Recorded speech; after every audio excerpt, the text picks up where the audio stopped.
Okay, now I want to talk about healing. Healing is an individual, single, deep topic in this world of ours.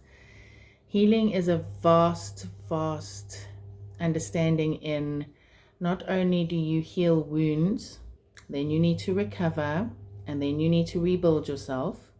The same goes for every healing aspect in life. Now, as I've mentioned before in my videos, foundational development is about working on all aspects of your life. It's about creating foundations from your physical to your emotional to your mental and to your spiritual state of beings and more. There's so much more to healing, and there is always space for healing. There's always time for healing. There is, on each and every level, we need to find ways forward. Healing is, when I say it goes deep in the point of everything that happens on the surface, everything that happens in your life. If you're walking through Pick n Pay and you twist your ankle and you hurt your toe, or you stub your toe on the door frame, or you bang your head on the washing line, if you have other body aches, you need to understand that your body is trying to tell you a story. It's telling you something. Your body is always giving you clues. My throat chakra, that is forever needing to be cleared. It's difficult to speak information forward and be worried about coming across sounding stupid, coming across sounding as if everybody already knows this information. Why am I actually talking this information? It's not as simple as everybody knows this. I used to be a swimming teacher, and at one point I actually said, well, anyone can be a swimming teacher. And didn't I get lambasted by my friends saying, no, not everybody can be a swimming teacher. I was also an aftercare teacher and an aftercare teacher. Working with children, teaching skills in a noisy environment, teaching something as simple in my mind as swimming. I swam my whole life. I don't even remember learning to swim. But when I taught adults to learn to swim, and I owned the process that actually there's a lot of people that have huge fears in life that are real. There's a lot of breaking down, and I learned that teaching swimming is not as basic and as simple as just getting into the swimming pool and playing. When I took it deeper and I learned the fears that people have, the inability to do something they don't know how to do, I learned, okay, I actually do have skill in teaching, and I thoroughly enjoyed teaching swimming.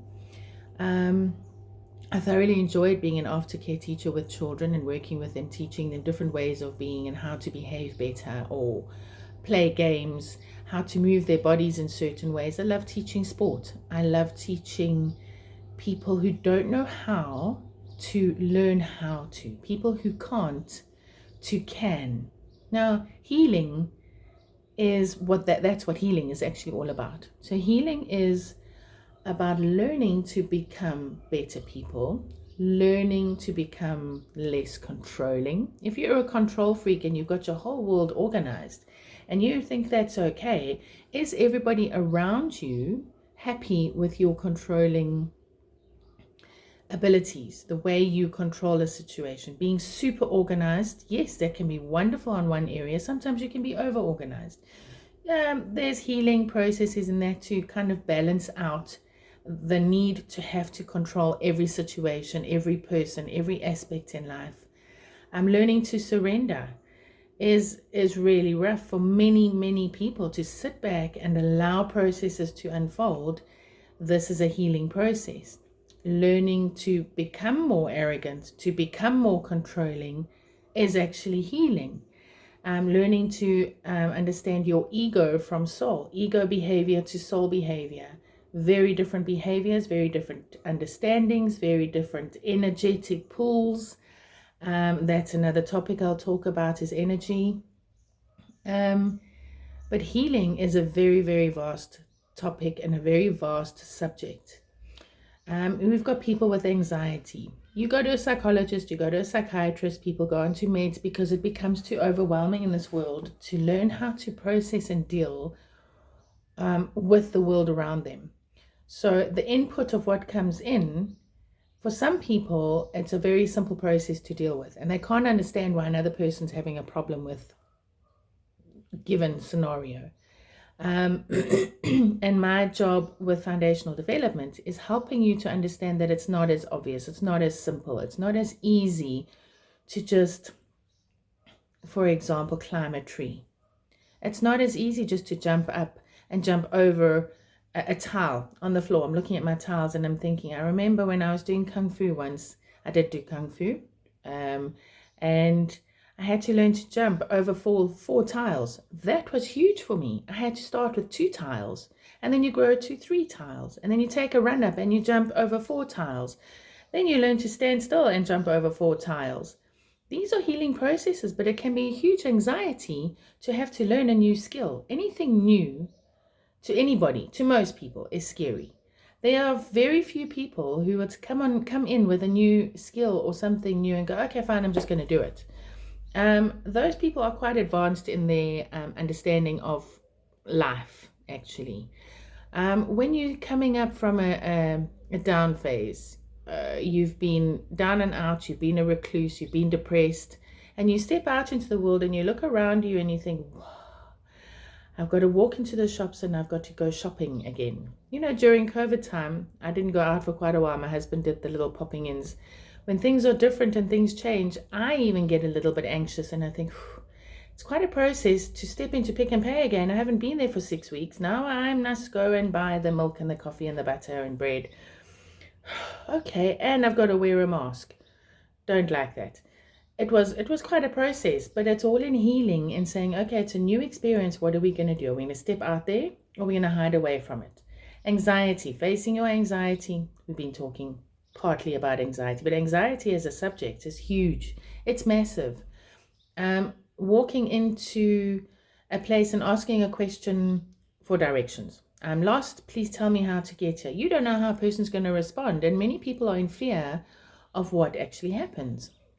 I remember going to a coffee shop and the owner or the person behind the counter came forward and you could feel she came forward with all her energy, but I didn't understand what this was.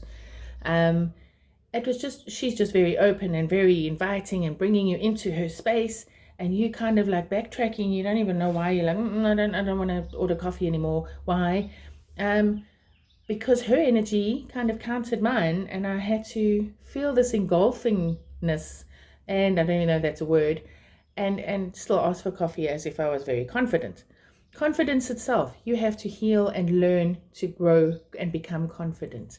Your emotions, you've got to heal and grow and learn that you've got emotions. Healing is all about becoming better, becoming stronger, understanding, becoming more aware of your world. I'm learning to step over the obstacles in the world. What stops you from going places? What stops you from doing things? Sometimes people are overconfident and they've got to learn to kind of step back for other people. That's part of healing. It's also just take a step back, give that person a turn. Children have to learn to take turns. And when you're a kid and you're growing up, these are things you're just learning. You're learning. And learning becomes like your lessons in life. It's a lesson in life. But lessons are your healing process. Lessons are the quests in life. So healing is all about facing your quests. I always feel every phase that I move through now, I call it a quest. And I'm looking for that treasure chest. I'm looking for the key to the door to go through. But you can't get to that treasure chest and the key for the next door until you've learned and understood everything in your environment, or gotten to a point where, okay, there's enough. I've taken everything I can. There's nothing more to learn in this space. It's time to move forward, move on, move through the next door. We've just moved house, and that was quite a harrowing experience. We've been wanting to move for 3 years. It took us up to 4 years to move out of the space we were in. We moved into a new house. It's now a whole new learning environment. You've got to get into a whole new system. You've got to repack cupboards, learn where you've put everything, find everything in boxes. Once you're through that, now you've got to sit down, settle, grow accustomed to your environment, and find a new way forward. And then while you're doing that, you're still trying to go to work. You've got to get your kids to school. You've got to find new roads. You've got to drive along. In all the chaos of everything, you've still got to find your inner calm and your inner peace. Part of healing is finding your inner peace within the chaos. Learning to connect with your inner child. Learning to find times to play. Yes, as an adult, you get to play. And not just adult bedroom play. We're talking play out there in the world. Sit down behind a table and paint. Paint a silly picture. Draw a plant pot. And how are you going to decorate the plant pot? Do silly things and be silly in silly moments and learn to not only be silly within your family. That's comfortable. That's all awesome. Everybody knows your quirks and your movements and how you are. And then then they change, and then the teenagers move through, and that just whips your whole world around. That's part of healing process. That's throwing chaos right into the fire and just explosions in the house, and we don't know why. It's all part of healing and saying, okay, well, let's just take a step back. Let's debrief what has just happened and also heal through the process. Not all problems can be solved. That's part of healing. Understanding you cannot solve it. Some things you can solve. Some things you can find a better way forward with. Some things you need to leave it be, put it down, either pick it up at a later stage when the timing is right. That's another part of healing. Timing. Allowing things to unfold again. In the healing process, as you would where you cut your finger and the healing needs to happen, now you have a sealed wound. Once the wound is sealed and healed, you've got to recover. You've got to recover the muscles. Hold on for me a moment, please. Where was I? Sorry, I had to go quiet my dog down. You're healing a wound. So now if you've cut your finger, it is sealed, and you need to now move forward. You need to recover the muscle in your finger. So healing in self is exactly the same. You've now sealed a wound. You've healed the wound. You understand the process. Now you've got to take a deep breath. You've got to settle into it and say, okay, where to from now? Now you've got to recover. Move on to the next step. Let go of what isn't working and move forward. All of this goes into the healing process of life. And healing is just vast. Again, please pop questions.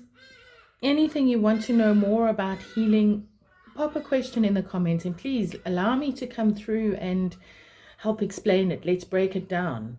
Again, when I was teaching swimming, I worked with adults. And adults that hadn't been in a swimming pool before, if you get into water that's deep, your whole walking process, gravity, everything starts moving and works differently. And it's like learning to walk again. In the water, still finding the ground. How does walking actually happen? From the hip to the knee to the ankle to the foot. How does kicking work to propel yourself forward? And I learned a lot working with adults. They taught me to teach them. There wasn't a course when I was teaching adults and learning to swim and teaching adults to swim. Kids get in the water and they jump and splash and they go wild and their muscles just do things. It's so much more natural. An adult, you've now sort of settled into your body. You land on the ground, you get into the water and you're like, oh, now I'm completely off balance. This is a very good analogy in learning how to walk again, almost. How to move in a completely different space. And the anxiety and understanding people's fears and what from your past came into your life to develop a fear of swimming, of water. Whether you believe in past life experiences as in lifetimes ago, you bring stuff in from those lifetimes, they affect your world. Your what am I trying to say? Your Gemini, your star signs, Gemini, Libra, Aquarius, all of those star signs have personalities connected to them, but they're not the one and only way of working. You have in the astrology, you've got your Chinese zodiac. My daughter is a Libran, but she doesn't kind of give off any Libran vibes 100%. She's actually more a monkey. She's of the year of the monkey in the Chinese zodiac. And having gone through all the different zodiacs, all the different understandings of personalities, your indigo people, children, your crystal children, rainbow children, if you've ever read about any of those, they all affect your psyche, your ability